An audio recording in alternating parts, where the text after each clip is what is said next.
Hey, thanks for joining us as a client. We are so excited to be a partner with you on your journey to help you grow your wealth and stick it to the IRS whenever possible. We wanted to give you a bonus video on a concept that we have done in our business that has been really positive with the things we learned from it. This concept is called the Queen Bee Role, and it comes from a book called Clockwork written by Mike Michalowicz. It's a super great read. I invite you to buy the book and read the whole book, really beneficial. But I just wanted to give you a bonus video on a concept he talks about in the book that we've applied in our business. So Mike set out on trying to find what is the most efficient organization. And it's interesting, in the book he points out how it ended up not being an actual business, but it was beehives. And so then he said, what is it about beehives that makes them the most efficient organization? Well, the bees understand the two things that they have to do. The first one is protect the queen bee at all costs.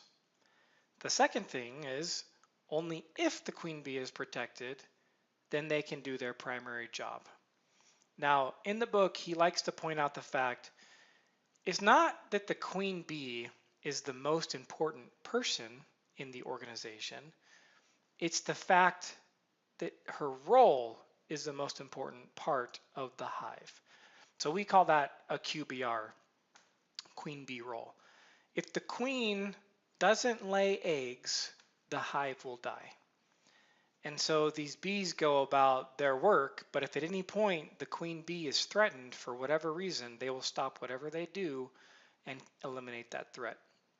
Then, if the queen bee's role is producing like it should be, they can go and do their other primary functions. So that's the concept of the queen bee role. And Mike applies this to us as business owners, or even us as individuals, but primarily for business owners. In the book, he provides a 9-step process. And again, I encourage you to buy the book, see the 9-step process. I wanted to walk you through the exercise that he gives us in the book. So first, I'm going to do it on a little bit of a different question than the business one first, because this is how he presented the idea to me personally the first couple times I heard it. And I felt like this exercise really got me in the mindset to do the queen bee role exercise. So the first thing I'd like you to do is grab 6 sticky notes. And I really do. As part of this bonus video, I would love you to do this exercise with us. So 6 sticky notes. Now think about a person you love in your life, whether that's a spouse, child, sibling, parent, a person that you love. And it has to be a person, it can't be a pet. I know there's a lot of pet lovers out there, but a person. And on the 6 sticky notes, write down all the different ways that you show love to that person. Okay, and keep one idea per sticky note. So for me, as I go through this exercise with you, I am thinking about my wife, Kara. And here are the 6 things that I do to show her my love. I give her money. I say, I love you. I can give her surprise presents. We pray together. We have this morning ritual, and it's PG. Don't even go there. Right before I leave for work, I'm putting on my shoes. I give her a hug. She asks me to pop her back. I pop her back with a bear hug. We kiss, and then we both tell each other, make it a great day. So that's our morning ritual. And then another thing I can do is I make her waffles. Now, as part of this exercise, I want you to pretend that you can't do all of these anymore. So, first step is to take 2 things off this list. You will never be able to do these again to show this loved person that you love them by doing those 2 things. So go ahead and again, pause whenever you need to. I really want you to do this exercise with me as I go along.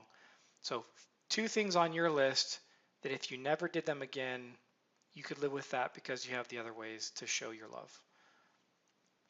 So when I do this, the first 2 things that I took off my list were make waffles for her and give her surprise presents. And part of the reasoning is just I still, based on my list, I'm able to tell her that I love her, and that would mean more to her than giving her surprise presents or making her waffles, as much as she loves my waffles. I'm a sugar addict, so I'm pretty decent at baking. Okay, now that we've done that, we have 4 left. The next thing that we need to do is eliminate one more thing. Again, I'm never going to be able to do this action again to show that I love my wife. What would I take off? So for me, the next one that I take off is giving her money. Again, I can still tell her that I love her, so I'm good. I feel like I'll still be able to show her that I love her. Now it gets dicey because we want to take off again as part of the exercise one more thing. So I have 3 things left: say I love you, pray together, or our morning ritual. Of those 3 things, if I had to keep 2 to show my wife that I love her, I would actually eliminate say I love you, because praying together and this morning ritual that we do, those are more important to me, showing her love, and she receives them better, so it's more important to her as well, because I'm showing her that I love her even though I may not be able to tell her that anymore. Again, that whoever you're thinking about, you have your own reasons, just get the list down to 2. Now with only 2 things left on the list, for the final step, we're going to choose the one. In the past, other steps, we have eliminated ones. This time we're actually going to choose it. So I'm asking myself, if I can only do one thing, and I can never do the other things, what's the one thing that I'm willing to do? And I really want you to think about this. I want you to imagine it. Imagine if you literally can't do one of these things. So for me, this was really hard because I put myself in that place. And I thought to myself, if I can't pray with her, or if we don't have the morning ritual, what does that feel like to me? Like, feel the loss of not being able to do that. That's what makes this exercise super important, because that means as I feel that loss, it means I am super committed to the one thing that I have left. I'm going to for sure do that, because what I've done is I've identified the most important thing I can do to show my wife that I love her. And for me, as I'm debating the 2 in my life with my relationship, I ended up choosing pray together. I eliminated the morning ritual. As much as I love it, as important as it is, if I had to give that up, I don't want to give up praying together. I'm a religious person, and to me, praying together has been something that in our lives has been really valuable. Certainly, we've been married for more than 10 years now, and we've had some pretty intense arguments. But we got counsel when we got married that we should never go to bed angry. Now I know that doesn't work for everyone. I get that, but for us it does work. And so I really appreciate that counsel, because we've lived by it. And we don't pray together unless we have overcome whatever argument or anger that we have with each other. So it's really important to me. It also helps me know that she and I are unified in the household that we're trying to create for our children. So that's why I stuck with that one. And and when Mike introduced this process to me, it's tough, it's hard, but it really got me in the mindset to think about the exercise the right way for the business. Because now I want you to do this exercise again, but do it thinking about your business. So what is your QBR? Again, start with 6 sticky notes, and on each sticky note, we'll list out the 6 most important things that you do. 1 thing per sticky note. As you can see on the screen here, I've chosen the 6 most important things that I do in my business: payroll, writing marketing content, training team members, preparing and reviewing tax returns, reviewing bookkeeping work, and then client communication. So go through the exercise again. First thing you're going to do is you're going to eliminate 2. And what you're doing here is you're getting down to the one thing that is so important it cannot be removed. Okay, so first let's start with pretending that as you get rid of these things, you can't even delegate them. right? So this function will never be able to be performed in your business again. Will your business still survive? What are the first two that you're going to take off? For me, payroll and reviewing bookkeeping work. If those two things left my plate and I couldn't delegate them, Incite Tax is still going to survive. Now, eliminate one more thing. Again, never to be duplicated. I'm not going to write marketing content.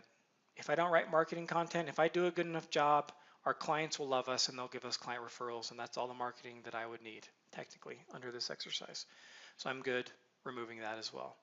Then I get down to eliminating the next one, tax returns. This one was interesting because with 3 left, I had training, tax returns, or client communication. And what it came down to was, if I can train my team members properly, and if I'm communicating with my clients in an extraordinary way, I don't need to do tax returns. Incite Tax will still bring in money. But now with the 2 left, just like we did on the other exercise, you need to select the one that is your most important role in the business. The one thing that you're hinging your business success on. For me, training was the winner. If there's one thing that I can do in my business, training my team members wins. Because this way the business will continue to grow and they'll have the skill sets they need to go and do the work. Now we did this exercise at Incite Tax, and as you can see here, my QBR is training. But then in the book he talks about how coming up with your QBR and then looking at your other team members' QBRs, you can come up with your company QBR.